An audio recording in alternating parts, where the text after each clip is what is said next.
Cell phone వెలుగులో రోగులకు చికిత్స చేస్తున్న ఘటన సంగారెడ్డి జిల్లా జహీరాబాద్లో చోటు చేసుకుంది. ఆరోగ్య శాఖ మంత్రి సొంత ఇలాకాలో వైద్య సేవల తీరుపై తీవ్ర విమర్శలు వెల్లువెత్తుతున్నాయి. సిబ్బంది నిర్లక్ష్యంతో అందుబాటులో ఉన్న జనరేటర్ పనిచేయకుండా పోయింది. దీంతో ఆసుపత్రికి వచ్చిన పేషెంట్లకు కరెంటు లేని సమయంలో సెల్ ఫోన్ టార్చ్ వెలుగులో వైద్యం అందిస్తున్నారు అక్కడి సిబ్బంది. దీనిపై రోగుల బంధువులు తీవ్ర ఆగ్రహం వ్యక్తం చేస్తున్నారు. ఓ వ్యక్తికి సెల్ టార్చ్ వెలుతురులో నర్సు చికిత్స చేశారు. అయితే దీనిని వీడియో తీసిన అక్కడి వారు సోషల్ మీడియాలో అప్లోడ్ చేశారు. దీంతో ఆ వీడియో కాస్త వైరల్గా మారింది.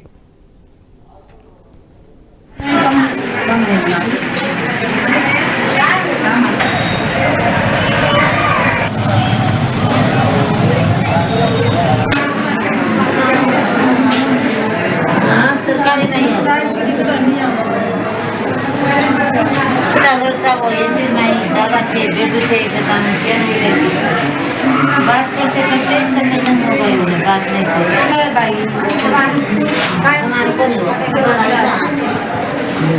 अपना को कितना पेशेंट आ रहा है उसका है अपना नहीं है अच्छा है नहीं कम नहीं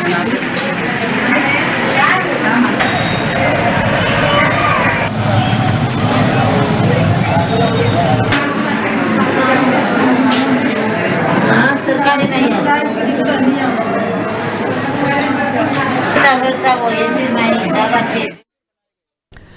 రైట్, ఇక సెల్ ఫోన్ వెలుగులో రోగులకు చికిత్స చేస్తున్న ఘటన సంగారెడ్డి జిల్లా జహీరాబాద్లో చోటు చేసుకుంది. ఆరోగ్య శాఖ మంత్రి సొంత ఇలాకాలో వైద్య సేవల తీరుపై తీవ్ర విమర్శలు వెల్లువెత్తుతున్నాయి. దీనిపై మరిన్ని అప్డేట్స్ మా కరెస్పాండెంట్ సునీల్ అందిస్తారు. ఎస్ సునీల్. జహీరాబాద్ ఏరియా ఆసుపత్రిలో రోగులకు సెల్ ఫోన్ వెలుతురులో చికిత్స చేస్తున్నారు. నిన్న మధ్యాహ్నం ఓ వ్యక్తి హాస్పిటల్ కి వెళ్ళాడు. అదే సమయంలో అక్కడ ఉన్నటువంటి సిస్టర్ సెల్ ఫోన్ లో టార్చ్ ఆన్ చేసుకుని వైద్యం చేస్తున్నటువంటి దృశ్యాలను చూసి ఆ వ్యక్తి తన సెల్ ఫోన్ లో రికార్డ్ చేశాడు. అంతేకాకుండా సోషల్ మీడియాలో వైరల్ చేశాడు. ఇప్పుడు అది ఆసుపత్రి నిర్లక్ష్యంపై అక్కడ ఉన్నటువంటి సిబ్బంది నిర్లక్ష్యం వెలుగులోకి తీసుకొచ్చినట్టయింది. ఇక దీనికి సంబంధించి ఆసుపత్రి సిబ్బంది కూడా సిబ్బందిపై రోగుల బంధువులు మండిపడుతున్నారు.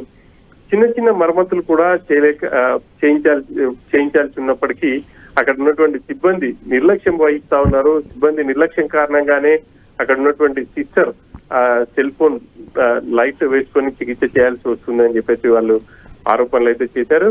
ఇంకా సోషల్ మీడియాలో ఈ వీడియోస్ వైరల్ కావడంతో హాస్పిటల్ సూపరింటెండెంట్ కూడా రియాక్ట్ అయ్యారు. వెంటనే అక్కడ ఉన్నటువంటి జనరేటర్ కి అయితే మరమ్మతులు చేయించినటువంటి సిచ్యువేషన్ అయితే ఉంది. ఇక ఈ ఘటనపై మాజీ మంత్రి హరీష్ రావు తీవ్ర స్థాయిలో మండిపడుతున్నారు. నిత్యం వందలాది మంది రోగులు జహీరాబాద్ హాస్పిటల్ కి వస్తుంటారు. అటువంటి హాస్పిటల్లో అక్కడ ఉన్నటువంటి సిబ్బంది నిర్లక్ష్యాన్ని ఆయన తన ట్విట్టర్ వేదికగా ప్రశ్నించారు. దీనికి సంబంధించి చర్యలు తీసుకోవాలని చెప్పేసి కూడా ఆయన డిమాండ్ చేస్తున్నటువంటి సిచ్యువేషన్ అయితే ఉంది. ఇక వైద్య ఆరోగ్య శాఖ మంత్రిగా ఉన్నటువంటి దామోదర రాజనరసింహ ప్రాతినిధ్యం వహిస్తున్నటువంటి జిల్లాలోనే ఈ ఘటన చోటు చేసుకోవడం, దానికి సంబంధించి ఎటువంటి చర్యలు తీసుకుంటారనేది కూడా ఇప్పుడు చూడాలి. Murali. Right, thanks for updates.